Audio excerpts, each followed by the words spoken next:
So with our handsome Mr. F, so Finley, we were working a few skills. Nice job, sir. So if I almost had him, so there's going to be moments where, good job, where he might have thought, okay, I'm going to do a little check-in, but then maybe he got a little lost. I'm going to go over a couple good recall rules and how to build up recall practice for the handsome man. Good job, sir.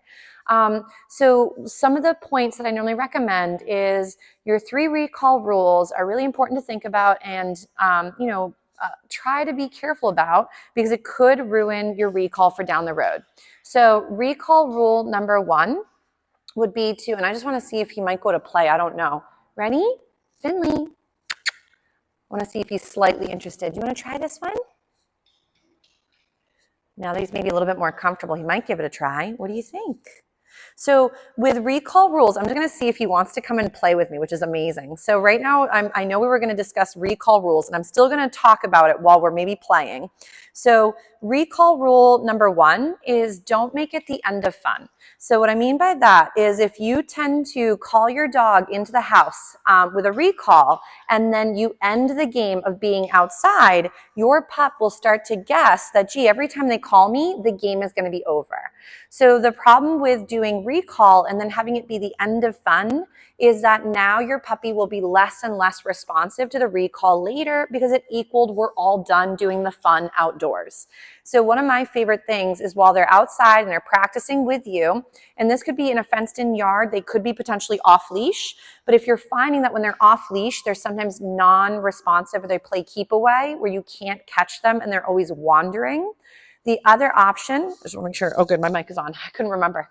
So the other option would be to, for example, call your puppy to you, feed them with a little jackpot. So that's normally like several snacks, one after the other, for doing a great job recalling, and then send them away to go frolic in the yard once more and see if they go do, again, a little bit of disengagement with you back to the environment. He's like, lady, this is a very interesting toy, but I'm not sure yet. Oh, what do you think? And then let's say your puppy checks in for another 3 recalls, maybe 5 recalls. Maybe on the 7th recall for doing a great job checking in, we do go back inside. But if every time I call my puppy, it equals the end of the game, then your babe may start to think that recalls are the bringer of the not so good.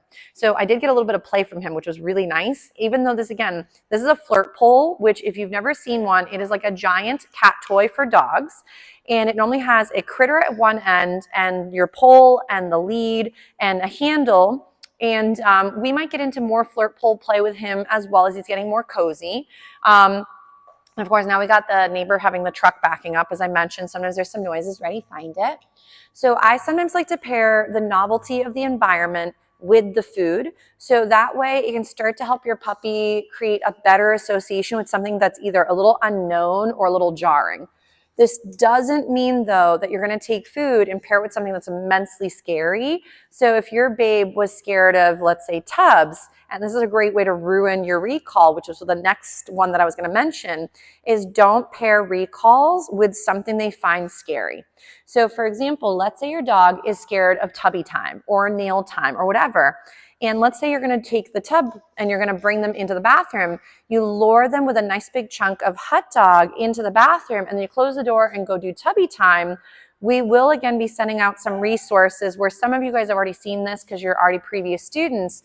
But I know for Mr. F, this is his first day. So I'll be sending you guys a load of written material. There's going to be also visuals and as well as videos that are not just his video or his classmates. So previous students you will be able to watch, but also, for example, sorry, my allergies are still kicking my bum. So a nice shake off. So real quick there, shake off is a way to relieve tension or frustration or a little anxiety. So it's almost like a reboot.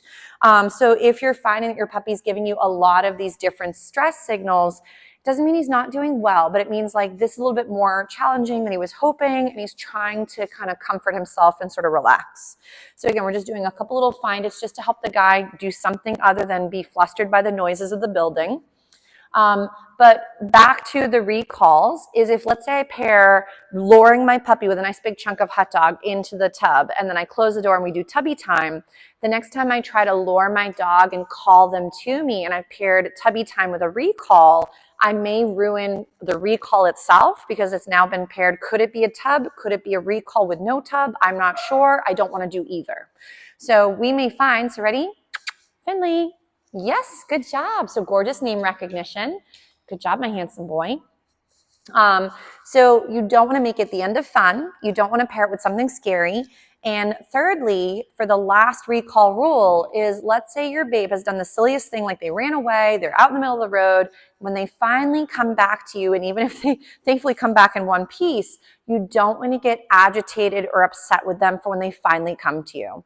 Because if you do scold your puppy when they finally arrive back at you, your babe will not realize you're mad because of what they did prior or the thing that scared you, like they might have gotten hit by a car.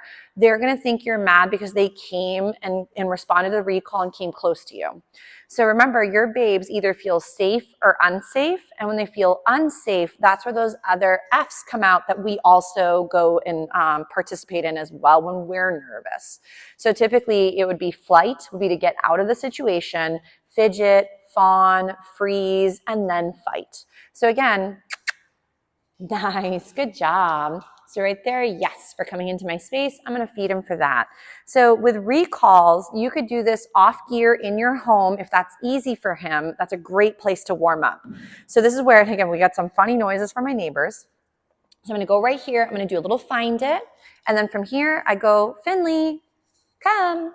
And right there, yes, and feed. So if my babe couldn't handle the recall from that distance, don't go too far. So this is why in the house can be very helpful.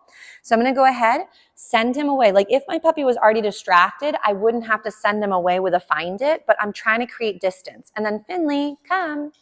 And I feed for that. So let's say, for example, I called his name, I said the C word, and if you're using the word here, let me know, because people have different slogans for recall, but I'm pretty sure it was come when called. So right here, I'm going to go, Finley, come. And remember that a lot of times people are like, well, my dog's only listening because there's food involved. And I understand the argument there where you would love to have your dog just do it because you said so.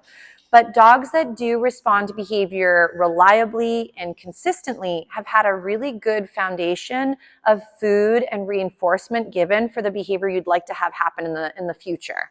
So view every behavior and skill set as having a bank account.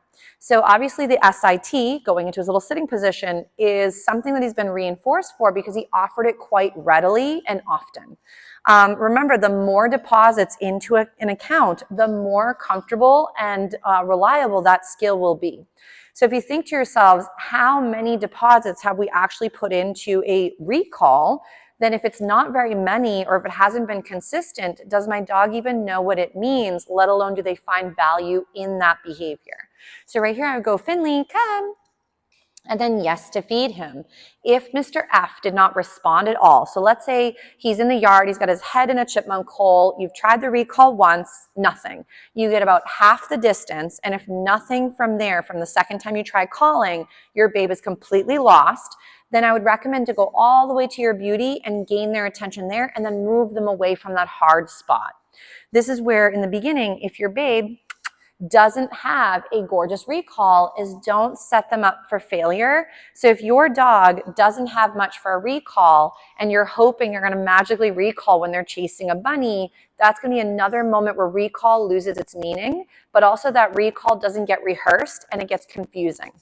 So if I'm 90% certain my dog is going to do a recall, I'm going to try it. But if they don't have enough of a foundation in that skill to be able to do it in different bubbles, I wouldn't bother even asking. I might go get a little closer and go, Finley, and then work a little name recognition if that's easier for Mr. F to do a little check-in. Nice job. So right now I'm also doing what's called a jackpot, which is where he's like, lady, I don't want my kibble, is where I feed him several snacks, one after the other, for doing a great job with whatever skill I want to create value in. So a jackpot is where I give him several snacks, one after another, not one handful. Because even though we hope they can count really well, they're not going to view the handful as very different from the one snack because they eat it at once. So I like to do one snack and then another snack if I'm doing a bit of a jackpot. So I'm creating just value being next to me, even though I didn't really ask for a skill set yet. So let's say again, He's all over, he's in my little bubble. I might even try meandering away and then see if from there, like, so let's say he goes and he's off going this direction to go check out the environment. I'm going to go, Finley, come. Yes, good boy. Nice job. So, but if you're not getting reliable behavior, try this on a longer lead, like a training leash. So these ones come in all different lengths. I typically like about a 15 to 20 footer. I find longer than that, a lot of folks have difficulty with, or maybe the dog too. Oh, chewing is optional. Don't worry. Hawk it up. No big deal. So a training lead would be a longer lead to practice on. I work with some of the previous Doggy Day School students as well with a longer leash, so you can have some reference points. But right now, Mr. Handsome's doing a beautiful job watching his lovely distraction neighbors, noticing the noises in the building, and then still being able to take food and check in. You can hear him every once in a while do a little whine. And of course, you can see he's doing a little bit of, panting and pacing. So, but for his very first day being dropped off in a brand new environment with a new person, he's doing quite lovely. So, but for homework's sake, I'm going to send you some resources that the other students have already had, so don't worry about for the other babes. But I would recommend to look over the documents, and the email I'm going to send you will have a way to write out, for example, a set of lights. So you're going to have green environments or green skills. Like, again, green is go ahead, everything's going amazing. He's very comfortable, he's very responsive.